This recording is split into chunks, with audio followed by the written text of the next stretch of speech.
आपकी इजाज़त से अपनी गज़ल पढ़ता हूँ, उसके बाद फिर मैं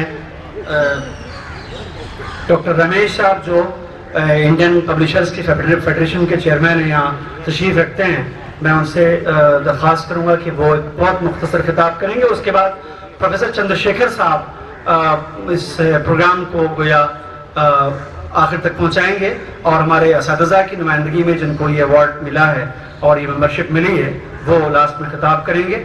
मैं एक शेर पढ़ के उसके बाद मेहमान को दावत देता हूँ। जहाँ तक आपने इतना प्रोग्राम सुना है और तहम्मुल किया है, थोड़ा सा और उसके बाद आपकी ज़हमत तमाम। ये गज़ली रोज़ मजबूर خودم انتخاب کردم که شاید مطابق سوال اینجا باشه. حالا ببینم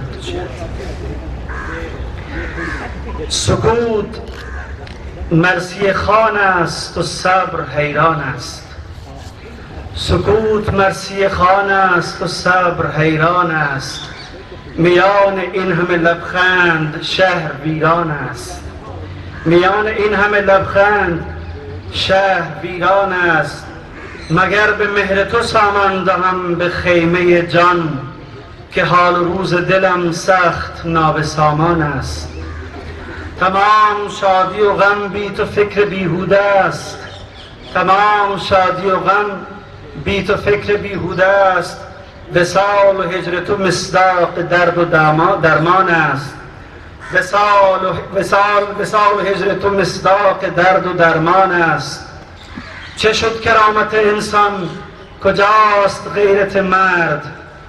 چه شد کرامت انسان کجاست غیرت مرد؟ بشر هنوز گرفتار تکه نان است. بشر هنوز گرفتار تکه نان است. من خراب ز توفیق شوق محرومم. من خراب ز توفیق شوق محرومم که شغل رندی و مستی برای خوبان است.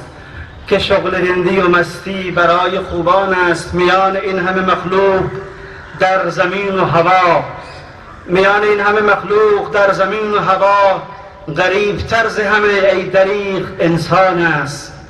ز لطف شعر خوش پارسی که ریشه ماست، چه روزهای خوشی بین هند و ایران است.